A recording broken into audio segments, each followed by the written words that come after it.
Okay, good morning, good afternoon, and good evening, Prof. and everyone.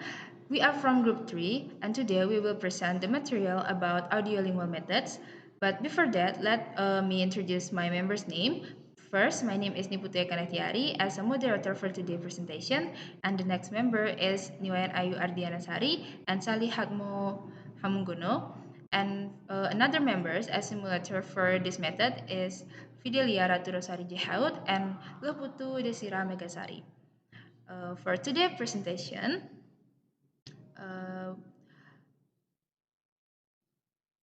we will discuss about a definition of audiolingual methods and then the characteristics of audiolingual methods and then techniques of audiolingual methods and then the power of audiolingual methods and weakness of audiolingual methods. For the last is the conclusion.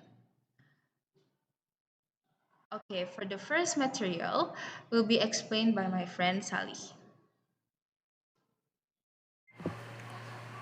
Okay, thank you, Eka. I will explain definition of audio language method.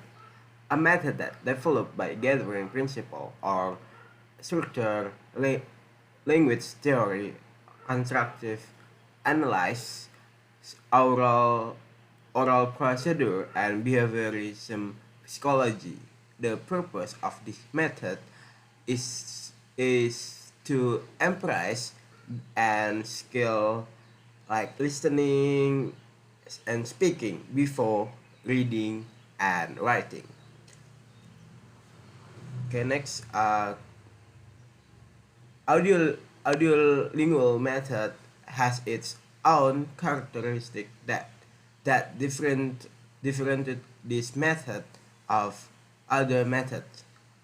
Okay, this is a characteristic of audiolingual method divide 6. Okay, it's a first one this method audiolingual method to train students in communicating using the target language, and two new, new vocabulary and language structures are communicated through dialogue, and students learn the dialogue by imitating and repeating, and three exercise such as repetition, backward build up, change, uh, change, substitution, transformation, and question and answer are used extensively to make a student internalize the language learn automatically. And four is a grammar is studied inductively, namely through the use of example sentence. And a five is teacher have an important role in the classroom. Six is more attention is paid to the context of a language used in everyday life. Okay, the next material will be explained by my friends. Thank you. Okay, next I will continue with techniques of audiolingual methods. The first techniques is dialogue memorization. Generally, memorizing dialogues or conversation is given at the beginning of learning. Teachers and students have two different roles, and students are asked to memorize sentences in a dialogue. Another way that can be used is that half of the students take one role and the rest take another role. In the next activity, students are asked to display the dialogue they have memorized. Second technique is a backward build-up. This technique is used when there is a long sentence that might cause problems for students. Therefore, the teacher breaks the sentences into several parts. Students repeat parts of the sentence one by one, from the last page until the entire sentence is repeated. The next techniques is repetition drill. This technique is the most well-known technique in audiolingual methods and is generally used to train students' accurate pronunciation of dialogue. Students are asked to repeat sentences or parts of sentences as accurately as possible, according to what the teacher exemplifies. And the next technique is chain drill.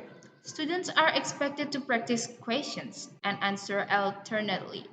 First of all, the teacher gives question for students to answer, and then students are asked to give the same questions to other students. This activity is carried out continuously until all students have the opportunity to ask and answer questions. This technique is a type of directed communication activity which can motivate students to speak. Next technique is single slot substitution drill. In this technique, the teacher gives students a sentence and instructions to replace a word or phrase in the right place.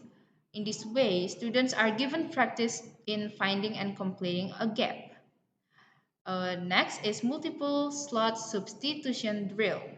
This technique is almost the same as practicing changing a single tire. One of the differences lies in the sections that students need to complete. In one overlapping section, the teacher trains students only to complete a slot in a particular section based on the instruction given. However, in replacing several overlapping sections, the teacher provides instructions on different slots for students to complete. Next is transformation drill.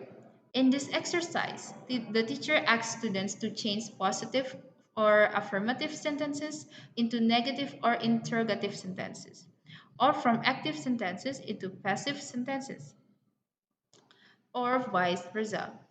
They can also change sentence construction from direct sentences to indirect sentences. Next is question answer drill.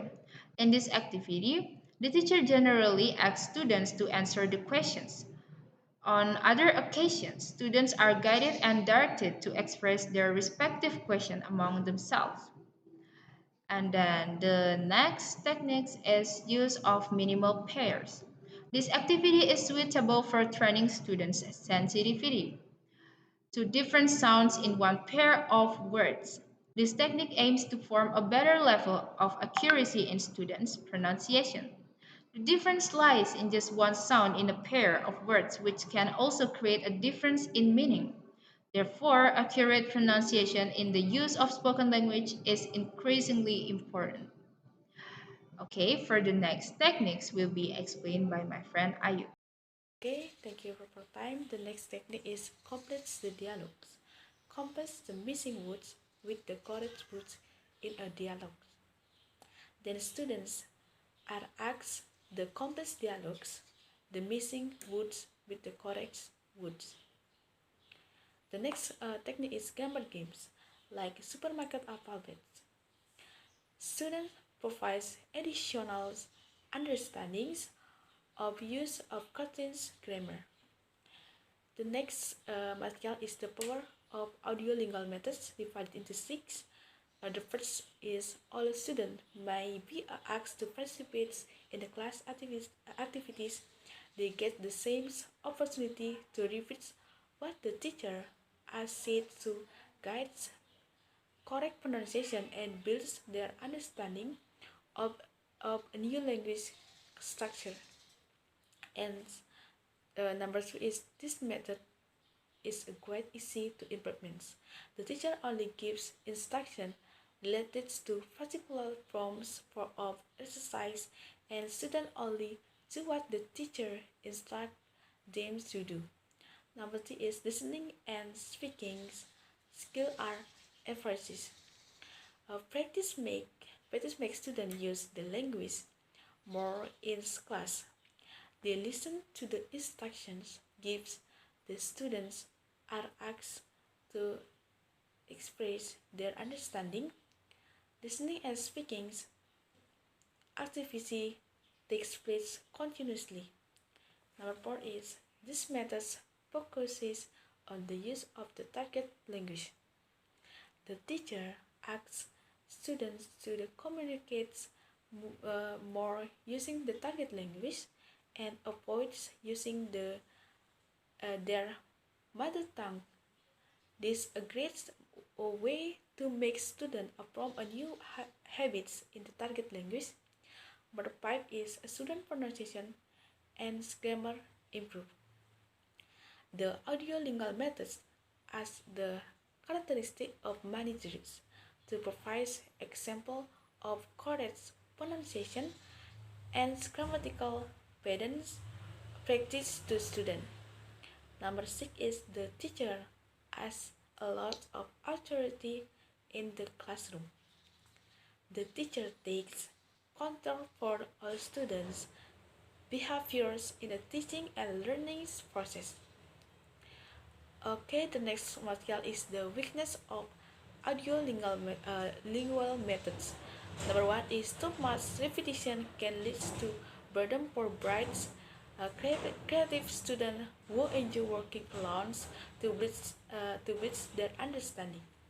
Number two is students become more mentally trained in understanding the language rather than in, in actual use of the language in a more natural way. Number three is the student cannot naturally transfer the knowledge they learns in classroom situations in real communications outside the classroom. So the material for me, the next material. Okay, from what we have discussed today, we can conclude that audiolingual methods is a method that developed by gathering principal or structural language theory. The purpose of this method is to emphasize oral skill like listening and speaking. And each technique mostly hones students' ability to use dialogue for oral skills such as listening and speaking, as I said before. And next slide. And here is the reference that we use for this for the information in this PowerPoint. Okay, thank you for your attention for our presentation today. See you next time.